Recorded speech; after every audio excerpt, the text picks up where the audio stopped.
अस्सलामुअलैकुम नाज़रीन। प्यारे नाज़रीन, आज की हमारी ये वीडियो है रमज़ान का महीना और एक गरीब रोज़ेदार घराना। ये कहानी चचा कमाल नाम के एक शख्स की है। चचा कमाल समीर के ऑफिस में साफ़ सफाई वगैरह का काम किया करते थे। एक बार वो चाय का कप हाथ में पकड़े हुए समीर के ऑफिस में दाखिल हुए और उससे कहा, साहब जी आपकी चाय। समीर ने चचा की तरफ देखा और कहा, चचा आप बैठ जाइए। चचा समीर की तरफ देखते हुए कुर्सी पर बैठ गए। समीर ने कहा, चचा जी आप तो जानते ही हैं अभी मेरा बिजनेस ना होने के बराबर है। मैं अभी ज़्यादा लोगों को तनख्वाह नहीं दे सकता, बस कुछ ज़रूरत के लोगों को काम पर रखूँगा, बाकी सबको निकाल दूँगा। आप भी कल मेरे मैनेजर से मिल लेना और अपना हिसाब कर लेना। अब मुझे आपकी ज़रूरत नहीं है। ये सुनकर चचा कमाल हसरत भरी निगाहों से समीर की तरफ देखने लगे। चचा परेशान हो गए और किसी सोच में डूब गए। समीर ने चचा को आवाज़ दी, लेकिन ऐसा लग रहा था जैसे वो सुन ही नहीं रहे हों। समीर ने ज़ोर से कहा तो चचा किसी दर्द भरे ख्वाब से बाहर आए। पता नहीं वो क्या सोच रहे थे। चचा कमाल की सफ़ेद दाढ़ी थी और वो बूढ़े हो चुके थे। उन्होंने कपकपाते हुए कमज़ोर हाथ से चाय का कप उठाया और कपकपाती हुई आवाज़ में बोले, अच्छा अल्लाह आपकी मुश्किलों को आसान फरमाए। हमारा मालिक अल्लाह है। समीर खुद भी परेशान था क्योंकि उसका कारोबार तकरीबन ख़त्म हो चुका था। समीर घर आया, बहुत परेशान था। बीवी को आवाज़ दी कि मेरे लिए एक कप चाय बना दो। बीवी पास आई और कहा, आप परेशान लग रहे। समीर ने लंबी सांस ली और कहने लगा, क्या बताऊं, बैंक से लोन लेकर कुछ कॉन्ट्रैक्टर के साथ साइन किया था। कल बैंक वाले भी पैसे लेने आ जाएंगे, कोई भी कॉन्ट्रैक्टर पैसे नहीं दे रहा है। बीवी ने कंधे पर हाथ रखा और कहा, आप परेशान ना हो, सब कुछ ठीक हो जाएगा। मैं आपके लिए चाय बनाकर लाती हूँ। उधर चचा कमाल घर आए तो वहाँ किराए वाला खड़ा था। वो कहने लगा, पिछले 4 महीने का किराया बाकी है, वो देना है या घर से बाहर निकाल दूँ। चचा कमाल हल्का सा मुस्कुराए और कहा, हाँ बशीर साहब, पहले चाय पी लो, आ जाओ घर के अंदर। बशीर सख्त लहजे में बोला, आप चाय रहने दे, मुझे मेरा किराया दे। चचा कमाल धीरे से बोले, कल दे दूंगा, कल शाम आ जाना। इसके बाद चचा घर के अंदर आ गए। उनके 3 बच्चे थे। बड़ी बेटी तकरीबन 20 साल की थी, छोटा बेटा तकरीबन 17 साल का और सबसे छोटी बेटी तकरीबन 12 साल की थी। उन्होंने बेटी को आवाज़ दी और कहा, बिटिया पानी का एक गिलास ला दो। बेटी पानी का गिलास लेकर आई और चचा किसी सोच में गुम हो गए। बेटा पास आया और कहा, अब्बा परसों पहला रोज़ा है, रमज़ान का सामान लेने कब जाना है? और हाँ, आपने कहा था कि इस रमज़ान आप फ्रीज ले लेंगे, वो कब लाना है? अब्बा मुस्कुराए और कहा, ले आएंगे बेटा, ले आएंगे, अल्लाह देगा।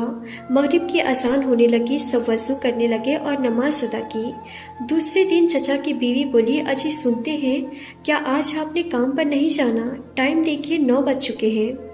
चचा कमाल बीवी की बूढ़ी आंखों में देखकर बोले, अभी हमारी इम्तिहान बाकी है, अभी शायद हमारा सब्र आजमाइश बाकी है। साहब ने मुझे नौकरी से निकाल दिया है, वो कहते हैं अब ज़रूरत नहीं है। बूढ़ी बीवी का सर चकरा गया। रमज़ान शुरू हो रहा है, कल पहला रोज़ा है। बच्चे रमज़ान का सामान लाने की बात कर रहे थे और अब हमारे लिए एक और इम्तिहान, कब हमारी खुशहाली के दिन आएंगे? चचा कमाल बोले, अल्लाह वारिस है, परेशान ना हो। दूसरी तरफ बाज़ारों में लोगों की भीड़ थी। लोग रमज़ान शरीफ की इफ्तारी का सामान ख़रीद रहे थे। सेब, केला, तरबूज, रूह अफ़ज़ा वगैरह वगैरह लिए जा रहे थे। चचा कमाल का बेटा अपने दोस्त के साथ बाज़ार गया। उसके दोस्त को भी सामान ख़रीदना था। चचा कमाल का बेटा हसरत भरी निगाहों से देख रहा था कि लोग कितना सामान लेकर जा रहे हैं। मैं भी जाकर अब्बा से कहता हूँ, हम भी रमज़ान का सामान लेने जाएंगे। उधर चचा कमाल के ऑफिस से जो भी हिसाब मिला, जो भी उन्हें पैसे मिले, वो सारे पैसे मकान मालिक को लाकर दे दिए। अब फिर से जेब खाली हो गई। परेशानी का आलम था। चचा जानते थे कि बच्चे बाजार जाने को कहेंगे, बच्चों का सामना कैसे करते। हिम्मत करके घर चले गए।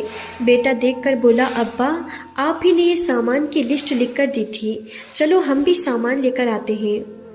चचा ने आंसू पलकों में छुपा लिए और धीरे से बोले, बेटा मुझे कहीं से पैसे मिलने दो, फिर ले आएंगे।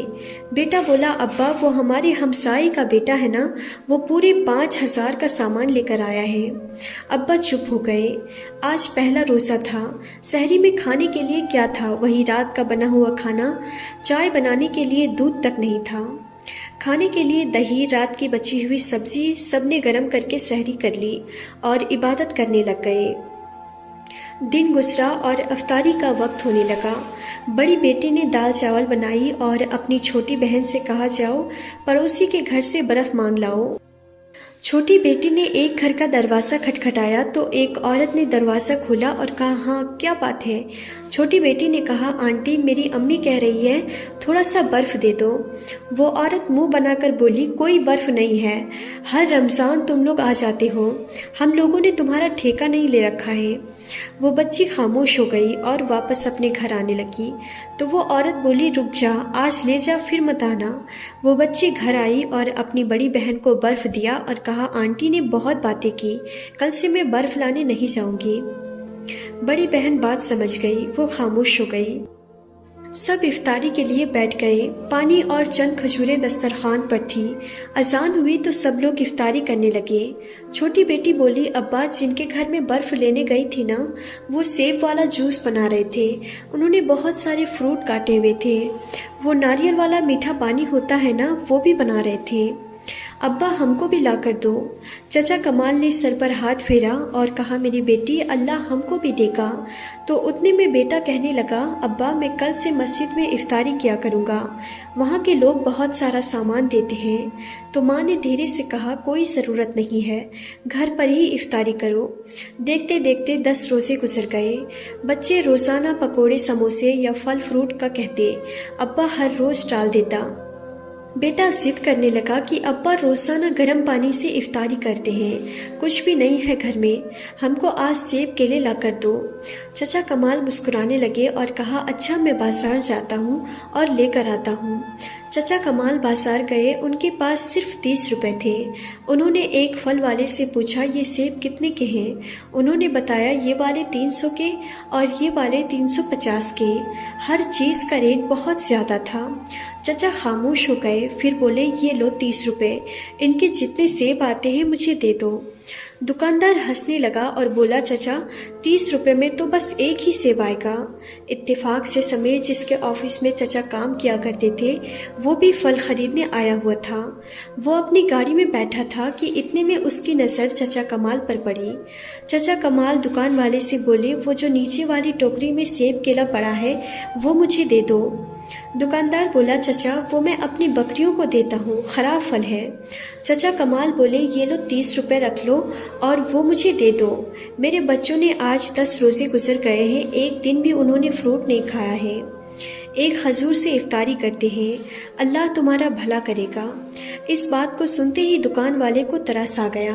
उसने 30 रुपये वापस दिए और कहा, चचा टोकरी उठाकर ले जाओ। समीर ये सब कुछ देख रहा था। चचा कमाल दुआएं देने लगे। ख़राब फलों की टोकरी से कुछ सही फल एक थैले में डालने लगे और साथ में दुआएं भी दे रहे थे। ये मंजर देखकर समीर की आंखों में आंसू आ गए और उसे अपना इफ्तारी का दस्तरखान याद आ गया। तरह तरह के फल, पकोड़े, समोसे, बिरयानी, जूस, जामिश्री। उसके दिल में काम सी पैदा हुई। चचा कमाल पैदल तेज़ तेज़ कदमों से चलते जा रहे थे। इफ्तारी का वक्त करीब था। समीर भी गाड़ी लिए उनके पीछे जाने लगा और चचा का घर देख लिया।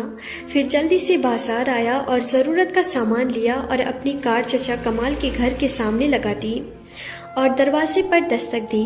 चचा के बेटे ने दरवाज़ा खोला। समीर ने कहा, चचा कमाल का घर यही है ना? बेटे ने हाँ में सर हिलाया और कहा, मैं उनका बेटा हूँ, अंदर आ जाओ। इतने में अजान होने लगी। समीर घर में दाखिल हुआ तो देखा कि ज़मीन पर दस्तरखान बिछा हुआ है। चंद खजूरें एक प्लेट में थी और गला सड़ा फल फ्रूट काट कर प्लेट में रखा हुआ था। समीर ने कार से फल फ्रूट निकाले और उनको दिए। चचा कमाल की आंखों में भी आंसू आ गए। पकोड़े समोसे भी दिए। सबके चेहरे पर एक मुस्कुराहट सी छा गई। समीर उनके साथ बैठकर इफ्तारी करने लगा। चचा की तरफ देखकर कहा, चचा आप कल से ऑफिस आ जाना और हाँ, हर रोज़ इफ्तारी का सामान आपके घर पहुंच जाया करेगा। चचा कमाल हज़ारों दुआएं देने लगे। समीर घर जा रहा था। आज उसके दिल को अजीब सा सुकून महसूस हो रहा था। घर गया और बीवी से कहने लगा, कल से इफ्तारी का सामान सिर्फ ज़रूरत का काटना। इफ्तारी एक खजूर से भी की जा सकती है, लेकिन बहुत से लोग ऐसे हैं जिनको एक खजूर भी मयस्सर नहीं है। कल से कुछ फल फ्रूट चचा कमाल के घर भी भेज देना। इतने में समीर के फ़ोन की घंटी बजी। दूसरी तरफ से दूसरी कंपनी का मैनेजर बात कर रहा था। उसने समीर से कहा, सर आपके अकाउंट में 20 लाख रुपए ट्रांसफ़र कर दिए गए हैं। बाकी के पैसे आपको ईद के बाद मिल जाएंगे। समीर आसमान की तरफ देखने लगा। एक सुकून उसके चेहरे पर झलक रहा था। आज वो बहुत खुश था। छोटी सी नेकी ने कितना कुछ बदल दिया। चचा कमाल के घर मुस्कुराहटें खुशबू बनकर महकने लगी और समीर की कंपनी को भी पैसे मिल गए। नाज़रीन, रमज़ान का महीना चल रहा है। अपने आसपास गरीब ज़रूरतमंद लोगों का ख्याल ज़रूर रखें। अपने आसपास देखें, बहुत से ऐसे लोग ऐसे होते हैं जो किसी इंसान के सामने हाथ नहीं फैलाना चाहते, हालांकि वो असली ज़रूरतमंद होते हैं।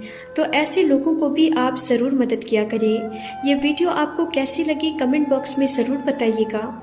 इस वीडियो को लाइक ज़रूर करें। तो हम फिर मिलते हैं अगली नई वीडियो में। तब तक के लिए खुदा हाफिज़।